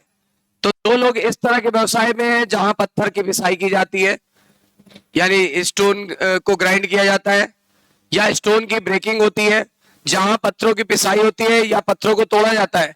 तो जब भी पत्थरों की पिसाई होगी या पत्थरों को तोड़ा जाएगा, या कोयले की खान में काम करते हैं, वहां बहुत क्या निकलेगा? डस्ट निकलेगा। ये डस्ट क्या होगा? नोज के थ्रू और माउथ के थ्रू कहां चला जाएगा? फेफड़ों में, और फेफड़ों को सीवियरली डैमेज कर देगा। और इस तरह के रोगों को बोलते हैं क्या? Occupational respiratory disorder.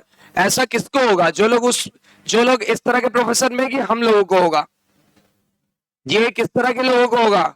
जो लोग इस तरह के व्यवसाय में है जहां पे स्टोन ग्राइंडिंग की जाती है या स्टोन की ब्रेकिंग की जाती है ना? स्टोन की ग्राइंडिंग या स्टोन की ब्रेकिंग, एनसीईआरटी ने एक लाइन लिखी है, जहां स्टोन ग्राइंडिंग या स्टोन ब्रेकिंग होती है, ये उन्हीं इंडस्ट्रीज के लोगों को होगा। ठीक है ना? तो देखो,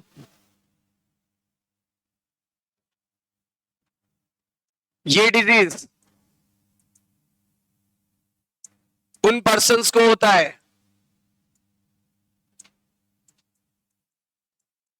ये डिजीज उन पर्सन को होता है जो कोल माइनिंग करते हैं, या फिर उन पर्सन्स को होगा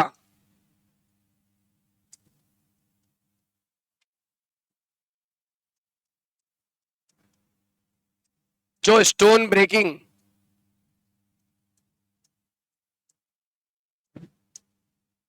या स्टोन ग्राइंडिंग फैक्ट्री में काम करते हैं, या स्टोन ग्राइंडिंग फैक्ट्री में जॉब करते हैं। होता क्या है? यहां एक्सेसिव डस्ट रिलीज होती है कि less dust? Excessive. Excessive dust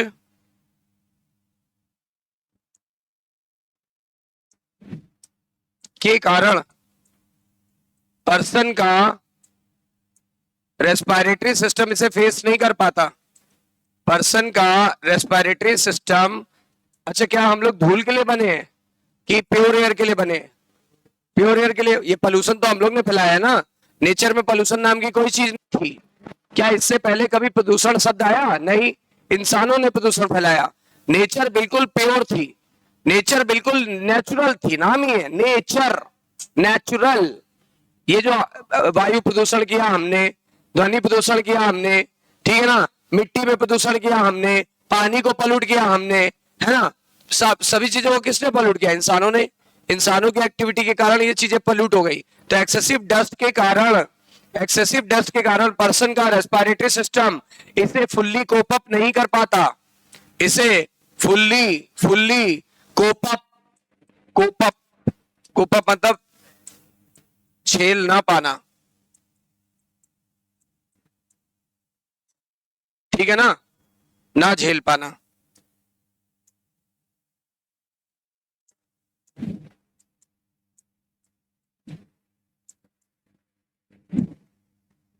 इसे फुल्ली कोप अप नहीं कर पाता। फिर इसका रिजल्ट भी तो कोई होगा। रिजल्ट ये है, लंग में इन्फ्लेमेशन हो जाता है। लंग में इन्फ्लेमेशन हो जाता है, जलन होने लगती है, स्वेलिंग आ जाती है। और क्या, लंग्स में फाइबर्स बन जाते हैं, इसको बोलते हैं फाइब्रोसिस। लंग्स में फाइबर बन जाने को क्या बोलते हैं? फाइब्रोसिस। अब सोचो जरा, लंग्स का लचीलापन कम हो जाएगा कि बढ़ जाएगा? लंग्स का लचीलापन बढ़ जाएगा कि घट जाएगा? तो सांस लेने में ट्रबल बहुत ज्यादा हो जाएगी, ठीक है ना। इससे क्या होता है? Very difficult breathing, very difficult breathing, और यहां भी लंग डैमेज हो जाएगा।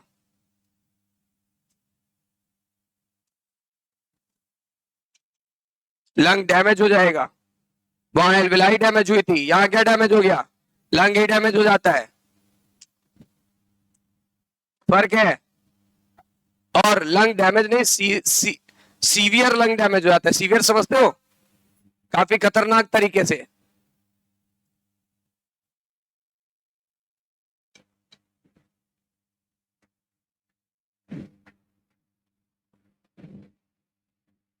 सीवियर मतलब काफी खतरनाक। सीवियर लंग डैमेज, लंग पूरी तरह से डैमेज हो गया। ऐसे व्यक्ति को बचने के लिए क्या पहनना चाहिए? Protective mask. जो लोग इस प्रोफेशन में हैं, उन्हें बचने के लिए क्या पहनना चाहिए?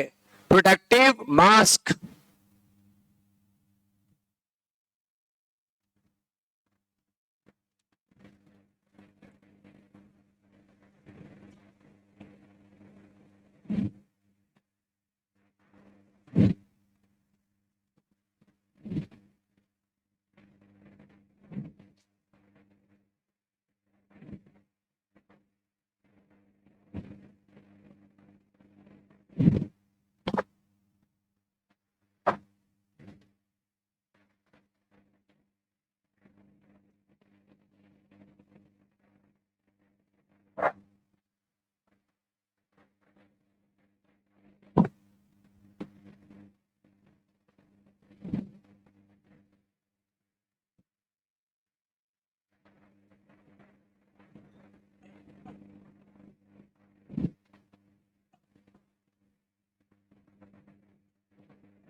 तो ये डिजीज किन पर्सन को होता है? जो कोल माइनिंग करते हैं, या फिर जहां पे स्टोन की ब्रेकिंग होती है, या फिर जहां स्टोन को पीसा जाता है। एक्सेसिव डस्ट के कारण पर्सन का रेस्पिरेटरी सिस्टम इसे झेल नहीं पाता। परिणाम ये होगा, लंग्स में जलन होगी और लंग्स में फाइबर बन जाएंगे, सांस लेने में कठिनाई आएगी, फाइनली लंग्स ही डैमेज हो जाते हैं, यानी कि डेथ होना तय है। तो ऐसे व्यक्ति को क्या करना चाहिए? ऐसे पर्सन को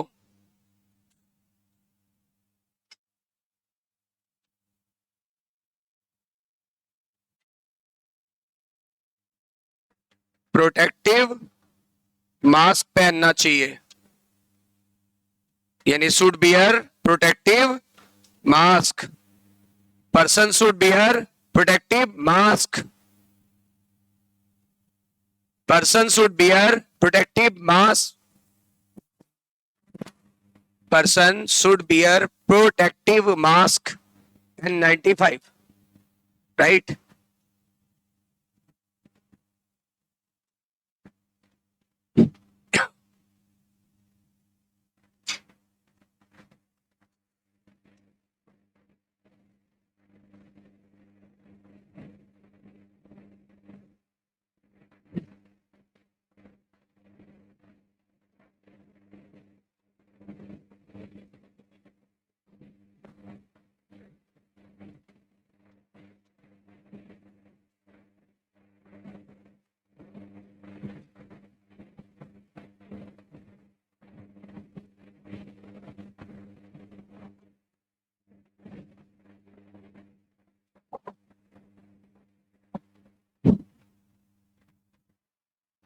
बोलो क्लियर,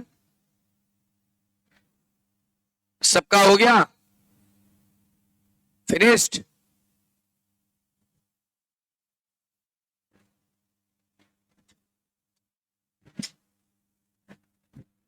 लिख लिया सबने?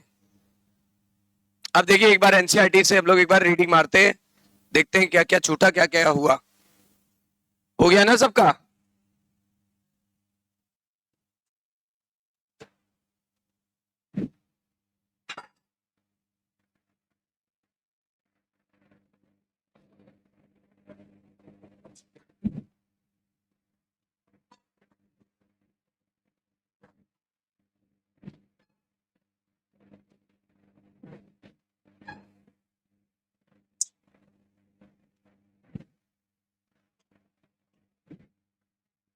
आज हम लोग ने यहां से किया, हम लोग ने कहां से किया? रेगुलेशन ऑफ रेस्पिरेशन, यानी रेस्पिरेशन का कंट्रोल, हमने कंट्रोल करके हेडिंग डलाई थी, रेस्पिरेशन का कंट्रोल। अब देखो क्या लिखा हुआ है, एक एक लाइन देखना, कवर मिलेगी। Human being have significant ability to maintain and moderate the RRC respiratory rhythm, मतलब हम अपने रेस्पिरेटरी रिदम को क्या कर सकते हैं? मेंटेन कर सकते हैं, और या फिर मॉडरेट यानी बदल भी सकते हैं। याद आया? बदला किसने था? नहीं, बदला था न्यूमोटैक्सिक सेंटर, जबकि मेंटेन यानी रेगुलेट किसने किया? आरआरसी। ठीक है, कह रहा है जैसी डिमांड होगी ना बॉडी की ऐसा कर लेगा। This is done by the neural system, neural system को नर्वस सिस्टम भी तो कहते हैं, ठीक है ना। अब देखो क्या है, specialise centre present in the medulla, बोलते हैं स्पेशल सेंटर होता है, कहां पे प्रेजेंट होता है? Medulla is the last part of the brain की first part of the brain, और वहां पर होता है आरआरसी। कह रहे हैं यहां होता है आरआरसी, आरआरसी का पूरा नाम सेंटर। ये मुख्य रूप से जिम्मेदार होता है किसके लिए? मैंने बोला था रेगुलेशन के लिए कि मॉडरेशन के लिए? रेगुलेशन की मॉडरेशन, राइट। कह रहा है एक दूसरा सेंटर है ना, वो पोन्स के अंदर है और वो भी ब्रेन का ही पार्ट है, और उसका नाम है न्यूमोटैक्सिक सेंटर। लेकिन ये मॉडरेशन करेगा कि रेगुलेशन करेगा? Moderation the function of RRC. कह रहा है ये एक आरआरसी के फंक्शन को चेंज कर सकता है, ये आरआरसी के फंक्शंस को कम ज्यादा कर सकता है ना। जब नर्वस सिस्टम न्यूमोटैक्सिक सेंटर से जाएगा, दिस सेंटर मतलब न्यूमोटैक्सिक, जब सिग्नल यहां से जाएगा तो बताओ क्या बताया था? Reduce the duration of inspiration, यानी 2 सेकंड की बजाय 1.5 सेकंड। याद आया? Reduce the respiration, inspiration rate को रिड्यूस किया, thereby alter the respiratory rate, respiratory rate को चेंज कर देता है। चेंज किया मतलब क्या किया? 12 थी, कितना कर दिया? 15, मतलब रेस्पिरेटरी रेट बढ़ गया कि घट गया? रेस्पिरेटरी रेट बढ़ गया। कह रहा है सीएसए, सीएसए का पूरा नाम कीमो सेंसिटिव एरिया, ये पड़ोस में होता है। एडजेसेंट मतलब होता है पड़ोस में, किसके पड़ोस में होता है? आरआरसी के, आरआरसी के प्रेजेंट में होता है, which is highly sensitive to CO2 and H+ ion. बोलो एक एक लाइन बिल्कुल दिमाग में है? हमने कहा ना एनसीईआरटी रटो नहीं, अपनी भाषा में पढ़ो, अपना इमेजिनेशन तैयार करो, फिर भूलोगे नहीं। रट डालोगे, आज रट जाएगा, बहुत अच्छे से लगेगा, अरे बिल्कुल याद हो गया, कल भूल जाओगे। जो जितनी चीज जल्दी चीजें ब्रेन में जाती है उतनी जल्दी निकल भी जाती है। आप बताओ, ब्रेन में जो चीज जितनी जल्दी जाएगी उतनी जल्दी निकलेगी। ध्यान देना हमेशा, ये रूल है ब्रेन का। लेकिन जितनी लेट जाएगी उतनी लेट में निकलेगी। यानी आराम आराम से जाएगी तो आराम आराम से साफ होगी। यानी लंबे समय तक तभी याद होता है जब चीजें समझ के करो। फिर क्या बोला गया? इंक्रीज द सब्सटेंस, कौन से सब्सटेंस? CO2 and H+ion। जब ये दोनों बढ़ गए तो एक्टिवेट हो गया, कौन सा सेंटर एक्टिवेट हुआ? CSA। CSA एक्टिवेट हो जाता है, विच इन टर्न बदले में वो किसको सिग्नल भेज देता है? RRC को। क्या करने के लिए? नेसेसरी एडजस्टमेंट, मतलब जो चाहे वो कर ले, बढ़ाना है तो बढ़ा ले, उसको सांस को घटाना है तो घटा ले। लिखा है in the respiratory process by which substance can be eliminated. बोलते हैं कुछ इस तरह का चेंज करेगा जिससे ये सब्सटेंस एलिमिनेट हो जाए, शरीर से निकल जाए। अब निकलेगा कब? जब ब्रीदिंग रेट बढ़ेगा कि घटेगा? बढ़ेगा। कह रहा है रिसेप्टर्स कहां प्रेजेंट होते हैं? रिसेप्टर्स प्रेजेंट होते हैं एरोटिक आर्च या आर्टरी भी बोला था, और दूसरा होता है कैरोटिड आर्टरी। Carotid artery. और ये पहचान लेते हैं, किसको पहचानते हैं? ये पहचानते हैं दो चीजों को, पहला CO2, दूसरा H+ion। और उसके बाद सेंड कर देते हैं सिग्नल को, कहां पे? सेंड कर देते हैं सिग्नल को RRC को। और RRC क्या करेगा?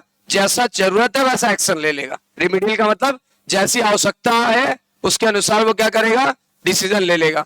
Role of oxygen in regulation of RRC is quite insignificant कि सिग्निफिकेंट?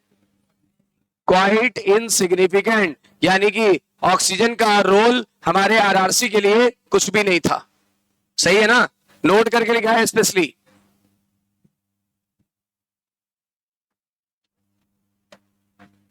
अब क्या है? Disorder of respiratory rhythm. Disorder of respiratory rhythm. तो देखो क्या लिखा है?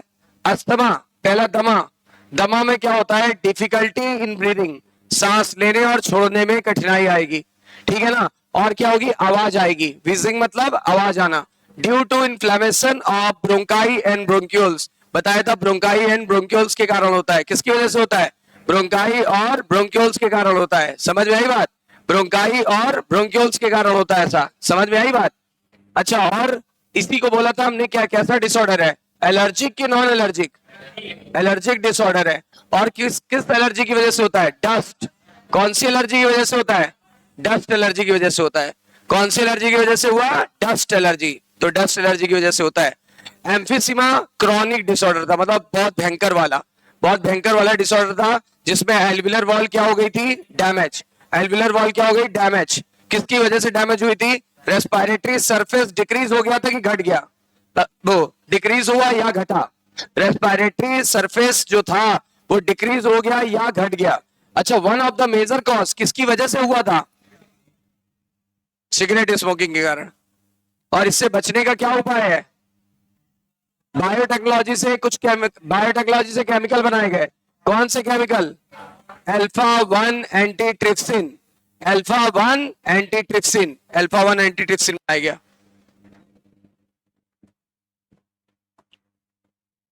ORD का पूरा नाम ऑक्यूपेशनल रेस्पिरेटरी डिसऑर्डर।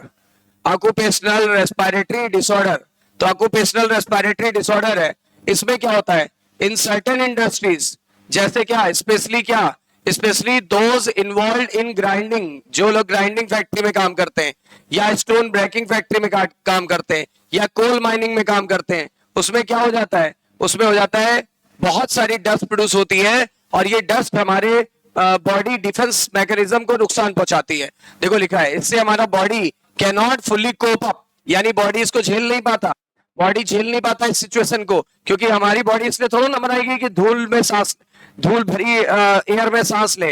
हमारी बॉडी प्योर एयर में सांस लेने के लिए बनाई गई है, धूल वाले में सांस लेने के लिए नहीं बनाई गई। वरना फिल्टर की जरूरत क्या पड़ती? वरना फिर एयर पोल्यूशन से क्या नुकसान होता? हमें कोई नुकसान नहीं होता, लेकिन होता है।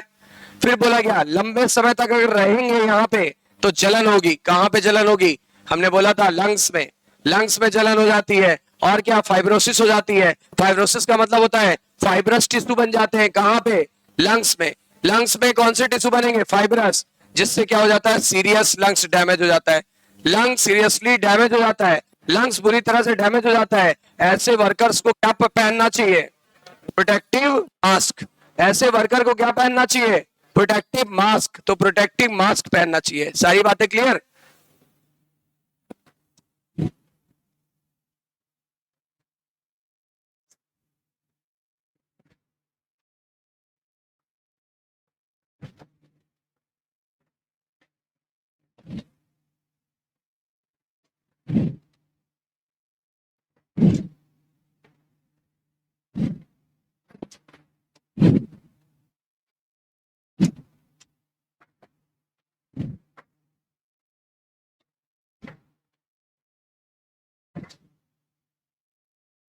आज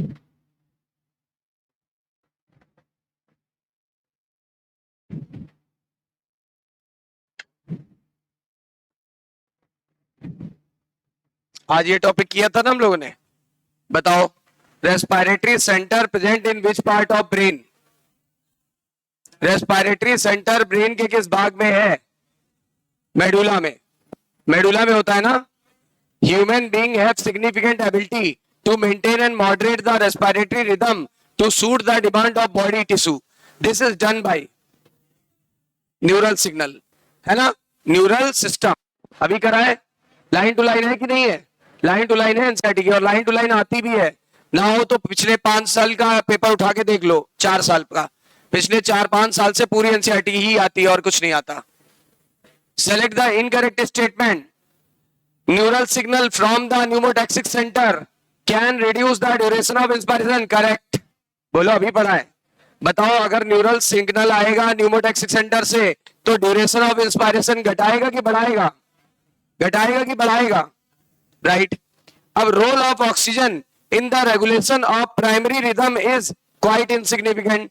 क्वाइट सिग्निफिकेंट लिखा है, गलत। गलत हो गया ना, सिग्निफिकेंट कि इनसिग्निफिकेंट? और हमें गलत ही छांटना भी था, फिर भी हम ये बात पढ़ेंगे।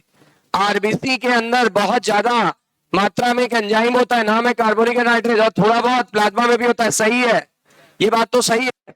अब देखो, CO2 is carried by haemoglobin as carbamino haemoglobin, ये भी बात सही है, कल पढ़ाया था। अब ये बताओ, ये अभी अभी किया है, जरा देखो।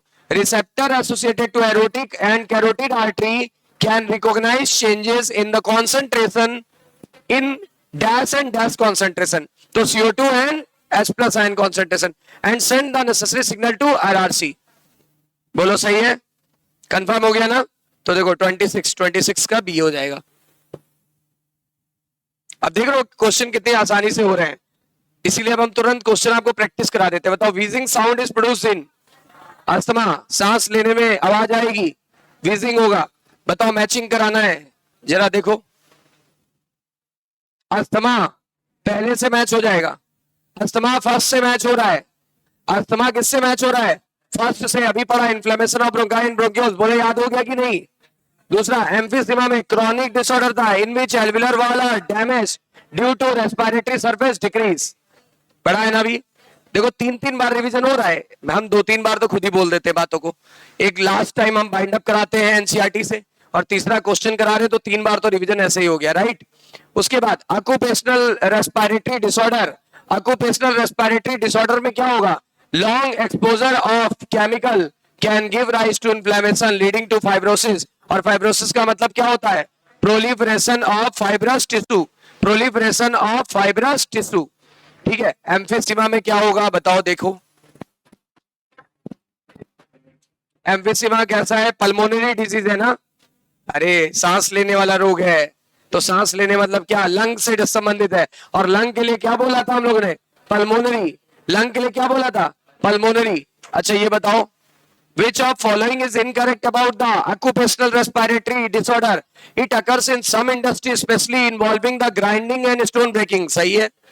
अच्छा बताओ, लंबे समय तक व्यक्ति रहेगा इस इंडस्ट्री में तो उसको फाइब्रोसिस हो जाएगी, ये भी सही है। Worker in such industry can be protected from these disease bye bearing the protective mask. सही है। कह रहा है ये एलर्जिक डिसऑर्डर है, अस्थमा एलर्जिक डिसऑर्डर था, ORD नहीं। ORD का पूरा नाम occupational respiratory disorder. Occupational respiratory disorder. Respiratory control centre, respiratory control centre कहां प्रेजेंट होता है बताओ? अब देखो, रेस्पिरेटरी कंट्रोल सेंटर बोला है, RRC नहीं बोला है। रेस्पिरेटरी कंट्रोल तो दोनों जगह से होगा, यानी कि पोन्स और मेडुला, A एंड B। और वैसे भी देखो 31 का क्या दिया? C, इसीलिए दिया क्योंकि रेस्पिरेटरी कंट्रोल, क्वेश्चन थोड़ा घुमा दिया हमने। रेस्पिरेटरी कंट्रोल कौन कितने सेंटर करते हैं? 2, लेकिन ब्रीदिंग को रेगुलेट कौन करेगा? RRC। ब्रीदिंग को मॉडरेट कौन करेगा? Pneumotaxic centre. लेकिन दोनों हमारे ब्रीदिंग को कंट्रोल कौन कर रहा है? दोनों मिलके। समझ आई बात? देखो सारे क्वेश्चन हो गए कि नहीं आज के टॉपिक के? आज के टॉपिक के सारे क्वेश्चन हम लोग ने कर लिए, ठीक है। कल करेंगे, कल इसकी और इसकी सीट मिल गई होगी ना आपको, तो कल सीट करके लाइएगा और जिसको नहीं मिली है ना वो मिल गई है वैसे सबको, जिसको नहीं भी मिली है वो नीचे से ले लो मैम से, है ना। तो क्योंकि उस दिन कुछ कम पड़ गई थी तो वो मिल गई थी।